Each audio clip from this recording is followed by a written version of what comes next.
Srinivas next subject. Okay. Botsa మెడకు గంట, ఉత్తరాంధ్రపై TDP sketch. తనకి బొత్స సత్యనారాయణ గారి మెడకి గంటా శ్రీనివాసరావు గారిని తగిలిస్తున్నట్లున్నారు. అంటే జనరల్గా ఉత్తరాంధ్రలో ఇద్దరు ప్రధానమైనటువంటి లెజెండరీ లీడర్స్, ఒకటి గంటా శ్రీనివాసరావు గారు, రెండు బొత్స సత్యనారాయణ గారు. వీరిద్దరిది కూడా కాస్త దగ్గరగా చూస్తే 1999వ సంవత్సరంలో అనకాపల్లి పార్లమెంట్ నుంచి గంటా శ్రీనివాసరావు గారు గెలిచారు. అలాగే బొత్స సత్యనారాయణ గారు బొబ్బిలి పార్లమెంట్ నుంచి ఆయన గెలిచారు. ఇక తర్వాత జరిగినటువంటి అసెంబ్లీ ఎన్నికల్లో చోడవరం నుంచి అనకాపల్లి ఎంపీ, తర్వాత చోడవరం ఎమ్మెల్యే, తర్వాత అనకాపల్లి ఎమ్మెల్యే, తర్వాత భీమిలి ఎమ్మెల్యే, ఇప్పుడు విశాఖ నార్త్ ఎమ్మెల్యేగా 5 సార్లు ఆయన విజయం సాధించున్నారు గంటా శ్రీనివాసరావు గారు. ఆయన క్యాబినెట్లో ఎవరైతే గతంలో రోషయ్య గారి క్యాబినెట్లో, కిరణ్ కుమార్ గారి క్యాబినెట్లో, చంద్రబాబు నాయుడు గారి క్యాబినెట్లో ఆయన మంత్రిగా పనిచేస్తున్నారు, విద్యాశాఖ మంత్రిగా కూడా పనిచేస్తున్నారు. ఇప్పుడు బొత్స సత్యనారాయణ గారు 1999వ సంవత్సరంలో బొబ్బిలి నుంచి ఆయన ఎంపీగా కంటెస్ట్ చేశారు. తర్వాత చీపురుపల్లి నుంచి 2004, 2009లో కూడా గెలిచారు. 2014లో ఆయన ఓడిపోయి ఉన్నారు. ఆయన ఓటమి చూసినటువంటి నాయకుడు ఎవరు? బొత్స సత్యనారాయణ. 2019లో గెలిచారు. కానీ గంటా శ్రీనివాసరావు గారు ఓటమి ఎరగని నాయకుడు. మరి ఇప్పుడు ఉత్తరాంధ్రలో వీళ్ళిద్దరూ ఒక బలమైనటువంటి రాజకీయ ఉద్దండులు. మరి వీళ్ళిద్దరూ కూడా ఇప్పుడు యుద్ధానికి తలపడబోతున్నారా అనేటువంటిది చర్చ జరుగుతూ ఉంది.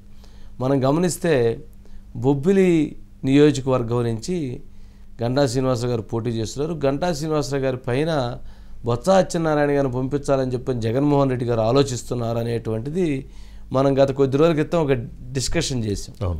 అయితే ఇప్పుడు బొబ్బిలికి గంటా శ్రీనివాసరావు గారి మీదకి బొత్స సత్యనారాయణ గారు వచ్చినా లేకపోయినా కానీ చీపురుపల్లి అయినా సరే బొత్స సత్యనారాయణ గారి మీద గంటా శ్రీనివాసరావు గారు పంపాలని చెప్పి టీడీపీ అధినాయకత్వం భావిస్తుంది.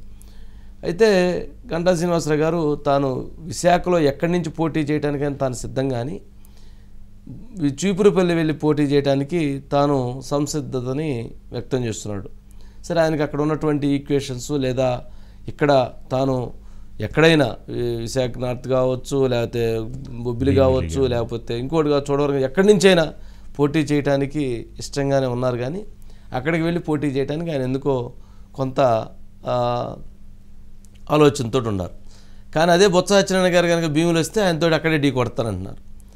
ఇది చాలా రాజకీయంగా ఉత్తరాంధ్రలో చాలా హీట్ పాలిటిక్స్ని క్రియేట్ చేస్తుంది. సరే, ఇక్కడ మనం గమనించాల్సినటువంటి అంశం ఏంటంటే రాజకీయంగా చంద్రబాబు నాయుడు గారి వ్యూహం ఇక్కడ ఎక్కువగా చర్చ జరుగుతుంది. సరే, గంటా శ్రీనివాసరావు గారికి ఆయన ఓటమి ఎరగినటువంటి నాయకుడు. మరి అటువంటి నాయకుడు ఉత్తరాంధ్రలో బొత్స సత్యనారాయణ గారి మీద పెట్టడం ద్వారా విజయనగరంలో ఉన్నటువంటి 9 నియోజకవర్గాలని, ఎక్కడైతే బొత్స ఝాన్సీ ఇప్పుడు విశాఖ పార్లమెంట్ నుంచి కంటెస్ట్ చేస్తుంది కాబట్టి ఆ 7 నియోజకవర్గాలకి మొత్తానికి చెక్ పెట్టడానికి బొత్స సత్యనారాయణ గారి మీద గంటా శ్రీనివాసరావు గారిని పెట్టాలనేటువంటి ఆలోచన. అంటే ఇక్కడ ఏంటంటే ఇప్పుడు ఆయన అసెంబ్లీ గెలవటం ఆయనకి ఇంపార్టెంట్. గంటా శ్రీనివాసరావు గారు వచ్చిన తర్వాత ఆయనకి వాళ్ళ పార్లమెంట్కి, వాళ్ళ వైఫ్ పార్లమెంట్కి వెళ్ళి పని చేయలేడు, విజయనగరంలో ఉన్నటువంటి 9 నియోజకవర్గాలకు వెళ్ళి పని చేయలేడు. ఇక అందుకని ఆ 16 నియోజకవర్గాల మీద అత్యంత ప్రభావవంతంగా తెలుగుదేశం పార్టీ మార్కు పడిపోయింది. కాకపోతే ఇక్కడ రిస్క్ గేమ్ ఏందంటే బొత్స సత్యనారాయణ గారి మీద గంటాను పెడితేనే బొత్స గెలవటం కోసం అక్కడ యుద్ధం చేయాలి. సరే, యాక్చువల్గా 1999 దగ్గర నుంచి తీసుకుంటే అది చీపురుపల్లి అంటే తెలుగుదేశం పార్టీకి కంచుకోటగా ఉన్న నియోజకవర్గం. ఎప్పుడైతే బొత్స సత్యనారాయణ గారు వచ్చారో కొంత ఆయన అక్కడ ఆయనకు ఉన్నటువంటి బలగంతో దాన్ని కొంత మారుస్తూ వచ్చారు. ఇద్దరు నాన్ లోకల్, ఇద్దరు లోకలేం కాదు. ఓకే. మరి అలాంటిది ఇప్పుడు ఇక్కడ భీమిలైనా సిద్ధమే, చీపురుపల్లి అయినా సిద్ధం కావాల్సిందని అధినాయకత్వం ఇది చేస్తుంది. ఆయన ఏమంటున్నాడు, నేను బొబ్బిలి వరకు అయితే ఆయన వస్తే రమ్మనంటే యుద్ధం చేస్తాను అని చెప్పి, కాకపోతే చీపురుపల్లి వరకు అయితే నాకు అది సరైనటువంటి నిర్ణయం కాదు. ఇప్పుడు రాజకీయాల్లో లాస్ట్కి వచ్చాము. ఇక నెక్స్ట్ దానికి మరలా ఇప్పుడు ఈ టైంలో రిస్క్ చేయటం కరెక్ట్ కాదు అనేది వారి భావన. సరే, వారి భావన కూడా కరెక్టే. కాకపోతే చంద్రబాబు నాయుడు గారి ఆలోచన ఏంది, బొత్సాన్ని బ్లాక్ చేయాలి. బొత్సాన్ని బ్లాక్ చేస్తే ఆటోమేటిక్గా మొత్తం ఉత్తరాంధ్రలో 2 జిల్లాల్లో ఒక క్లీన్ స్వీప్, అంటే 16 అసెంబ్లీ నియోజకవర్గాలు, 2 పార్లమెంట్లు, అటు విజయనగరం పార్లమెంటు ఇటు విశాఖ పార్లమెంటు మీద దాని ఇంపాక్ట్ పడిద్ది, అనకాపల్లి పార్లమెంట్ మీద ఇంపాక్ట్ పడిద్ది. కాబట్టి మీరు అక్కడికి వెళ్ళాలనేటువంటిది వారి ఆలోచనగా కనిపిస్తుంది. సరే, ఏదేమైనా కానీ ఇప్పుడు ఉత్తరాంధ్రలో బొత్సాపై గంట అనేది ఇద్దరు ఢీ కొట్టుకోవటం అనేటువంటిది, ఇద్దరు కాంగ్రెస్ పార్టీలో కలిసి పనిచేసినటువంటి నేపథ్యం ఉంది. మరి ఇప్పుడు వీళ్ళిద్దరూ ఢీకుంటే అది 2 పెద్ద పులులు అడవిలో యుద్ధం చేసుకుంటే ఎట్లా ఉంటాయో అలా ఉంటుంది అనేది ఇప్పుడు ఉత్తరాంధ్రలో నడుస్తున్నటువంటి అంశం. సరే, గెలుపు ఓటములు అనేటువంటిది ప్రజలు నిర్ణయిస్తారు, ప్రజలు తీర్పు చేస్తారు. కాకపోతే ఇక్కడ ఓటమి ఎరగనటువంటి నాయకుడు గంట, ఒకసారి ఓటమి చూసినటువంటి నాయకుడు బొత్స. ఇద్దరు రాజకీయ వ్యూహాలలో, ఇద్దరు రాజకీయ చదరంగంలో ఎత్తుకు పై ఎత్తులు వేయటంలో, రాజకీయ చాణక్యతను ప్రదర్శించటంలో ఇద్దరూ కూడా హెమాహెమీలు. మరి అటువంటి యుద్ధం మరి రేపు ఉత్తరాంధ్రలో రాబోయే ఎన్నికల్లో మరి వేడి పుట్టిస్తుందా, దడ పుట్టిస్తుందా, సింహాలు మరి పెద్ద పులుల వేట ఎలా ఉండబోతుంది అనేటువంటిది రాబోయే రోజుల్లో చూడాలి. సరే, మొత్తానికి ఇప్పుడు జరుగుతున్న పరిణామాలతో సరే మొత్తం పొలిటికల్ హాట్ టాపిక్గా ప్రస్తుతం ఇదే నడుస్తుంది. దీనికి సంబంధించి శ్రీనివాస్, గుడ్ ఈవినింగ్ శ్రీనివాస్. ఏంటి మొత్తానికి ఇద్దరు హెమాహెమీల మధ్య యుద్ధం ఏంటి, ఏం జరగబోతుంది, ఏంటి ఏం చర్చ జరుగుతుంది ఉత్తరాంధ్రలో? చంద్రబాబు నాయుడు యొక్క వ్యూహం మరోసారి బయటపడిందని మనం చెప్పుకోవచ్చు సార్. ఆయన మాట్లాడరు, పని చేస్తారు, చాలా వ్యూహాత్మకంగా వెళ్తారని గతంలో ఎమ్మెల్సీ ఎన్నికలు చూసాం. ఇప్పుడు ప్రధానంగా చూసుకుంటే రాష్ట్ర వ్యాప్తంగా క్రియాశీలకంగా కొంతమంది నేతల్ని చెక్ పెట్టాలని డిసైడ్ అయినట్టుగా తెలుస్తూ ఉంది. దానిలో భాగంగానే కొత్త సత్యనారాయణ అంటే కొన్ని పేర్లు అయితే చంద్రబాబు నాయుడు చెక్ పెట్టాలని డిసైడ్ అయిన దాంట్లో సపోజ్ గుడివాడ కొడాలి నాని, లేదంటే ఆయన వైనాట్ 175 లో కుప్పం కూడా కొట్టేస్తామని వాళ్ళు అంటే ఈయన మాట్లాడలేదు. కానీ పులివెందులు కానీ కమలాపురం కానీ జగన్మోహన్ రెడ్డి ఎక్కడేసినా సరే అక్కడ కూడా కొట్టేయాలనే వ్యూహరచన చేస్తున్నట్టుగా కూడా మనం భావించవచ్చు.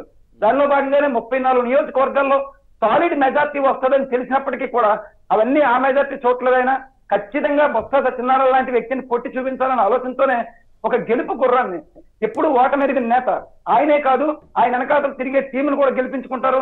ఆయనకి కడప ఇన్ఛార్జ్ ఇస్తే ఆ రోజు దివంగత వివేకానంద రెడ్డి మీద ఎమ్మెల్సీగా బీటెక్ రౌండ్ గెలిపించుకొని వచ్చిన గంటా శ్రీనివాసరావు, ప్రజారాజ్యం పార్టీలో అతనితో పాటు 4 ఎమ్మెల్యేని గెలిపించుకున్నారు.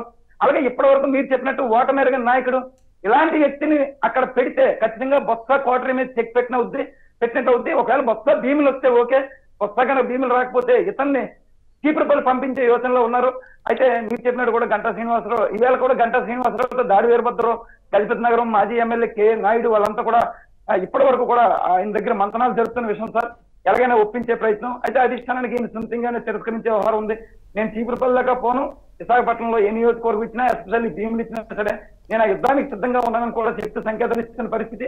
మీరు చెప్పినట్టు కూడా అక్కడ ఉండే 9, ఇక్కడ ఉండే 7 ఈ మొత్తం నియోజకవర్గాలకి చెక్ పెట్టాలంటే బొత్స ఫ్యామిలీని టార్గెట్ గా కూడా బొత్స సత్యనారాయణ లాంటి పెద్ద తలకాయని ఓడిస్తే మొత్తం మ్యాక్సిమం సెట్ అయిపోతానే ఆలోచనలో చంద్రబాబు నాయుడు భావించవచ్చు.